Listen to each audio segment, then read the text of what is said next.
شوال کا چاند نظر آنے کے بعد فرض ہوتا ہے زکات الفطر، اور اس کا حکم یہ ہے، یہ فرض ہے۔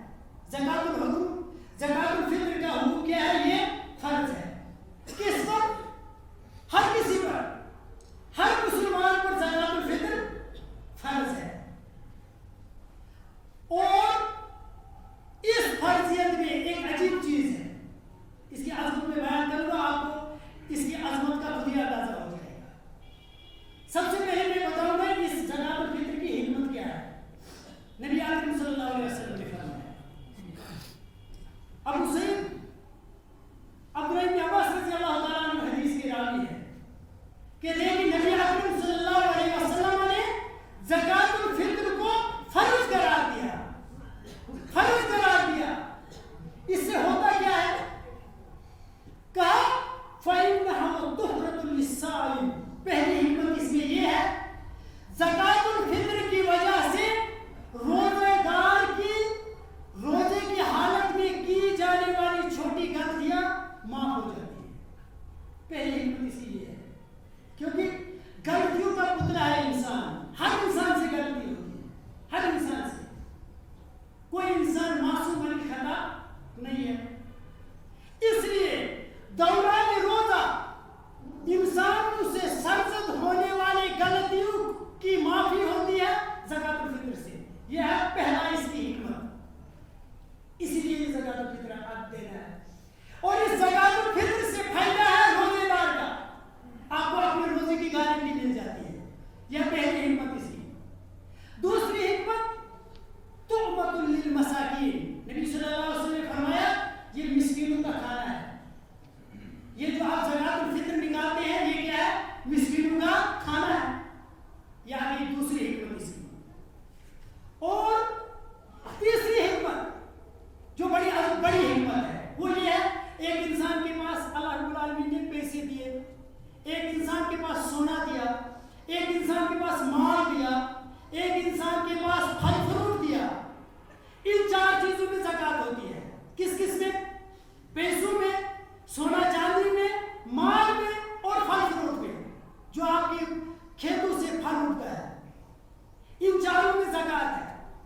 اور یہ چاروں کی چاروں زکاتیں مال کی زکات ہے۔ اور اس زکات کے اندر ہر کوئی شامل نہیں ہو سکتا ہے، کیونکہ زکات جو ہے اسلام کے بنیادی ارکان میں ایک رکن ہے۔ اور زکات کی فضائل ایسی ہے جیسی نماز کی فضیلت ہے، زکات کی فضائل ایسی ہے جیسے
نکالتے تھے. اب آپ کو اندازہ ہوا ہوگا یہ عبادت کتنی عجیب عبادت ہے, کتنی عجیب عبادت ہے جس میں اللہ رب العالمین نے ہر کسی کو شامل کر دیا. خوش ہو جاؤ, کیونکہ جب قیامت کے دن فیصلہ ہوگا, جن کو مال وہ اللہ نے دیا ہوگا وہ زکات کے بدلے جنت میں چلے جائیں گے. اب جن کو مال نہیں دیا ہوگا وہ کیا دیں گے؟ وہ یہ 2.5 کلو کا چاول 2.5 کلو کا آٹا لے کر جنت میں چلے جائیں گے. اسی لیے اللہ رب العالمین نے اس عمل کے اندر سارے لوگوں کو شامل کیا. فرمایا محمد رسول اللہ صلی اللہ علیہ وسلم, فرض رسول اللہ صلی اللہ علیہ وسلم زکات الفطر علی الحر والعبد. یہ غلام پر بھی فرض ہے, یہ آزاد پر بھی فرض ہے.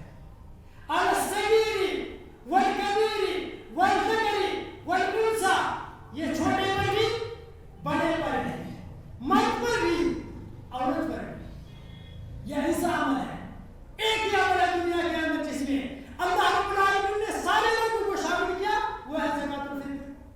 کتنی اہمیت ہے اس زکات الفطر کی. اس لیے اس زکات الفطر کو ادا کرنے میں اس کا مطلب بڑی اہمیت ہوگی, جو ہم لوگ نہیں کرتے ہیں, جو ہم لوگ نہیں کرتے ہیں. اور میں کیونکہ ایک بات ہم سب کو ذہن میں رکھنی پڑے گی, وہ یہ ہے جو اس منبر پہ کھڑا ہو کے بولا جاتا ہے وہ ہوتی ہے وحی اللہ کی, یہ ترجمانی ہوتی ہے اللہ کے قرآن کی, یا ہوتی ہے محمد رسول اللہ صلی اللہ علیہ وسلم کے فرمان کی. یہاں پر کسی کہانی نہیں چلے گی, ہمیں وہی بتانا پڑے گا, یا جو بھی آئے گا وہی بتانا پڑے گا اس کو, جو اللہ نے قرآن میں کہا ہوگا یا محمد رسول اللہ صلی اللہ علیہ وسلم کے فرمان میں ہوگا. صدقہ فطر کے بارے میں لوگ غلط فہمی کا شکار ہیں, لوگوں میں بڑا کنفیوژن ہے. میں ایک چیز میں حیرت میں پڑ گیا, ساری کتب حدیث آپ ڈھونڈیں گے, تلاش کریں گے, ذخیرہ حدیث کی کتابوں میں. میرے نوجوان جو سنتے ہیں, آج کل انٹرنیٹ کا زمانہ ہے, ساری چیزیں اویلیبل ہیں, بکس ڈھونڈنے کی اتنی ضرورت نہیں پڑتی ہے. ان چیزوں کو دھیان سے سننا چاہیے, پھر ان کو دیکھنا چاہیے گھر میں. زکات الفطر کے بارے میں مسلمان جتنا کنفیوژن کا شکار ہے, کسی اور عمل کے بارے میں نہیں ہے. زکات الفطر میں نے آپ کو شروع میں بتایا, یہ زکات الفطر فرض ہوتا ہے عید کا چاند جب شروع ہوگا, اس سے پہلے یہ فرض نہیں ہوتا ہے. یہ ایسا ہی معاملہ ہے. اگر ایک انسان ظہر کی نماز پڑھتا ہے صبح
صلی اللہ علیہ وسلم نے سب سے افضل زکات الفطر کو سب سے زیادہ ثواب اس انسان کو ملے گا جو عید کے دن عید نماز سے پہلے فقیر کے گھر میں اس مسکین کے گھر میں زکات الفطر پہنچاتا ہے. یعنی ثواب میں نمبر 1. ثواب میں نمبر 2 وہ انسان جس نے چاند نظر آیا رات کو ٹھیلا اٹھایا اور مسکین کے گھر میں پہنچ گیا. یہ آ گیا ثواب میں دوسرے نمبر پہ. اب ایک تیسرے نمبر کا ثواب ملے گا اس انسان کو جس نے عید کے اگلے دن صدقہ فطر نکالا. اور چوتھا انسان وہ جس نے عید سے 2 دن پہلے صدقہ فطر نکالا. اسلام میں اتنا ہی شمار کیا جائے گا, اس کے علاوہ اسلام میں شمار نہیں کیا ہے.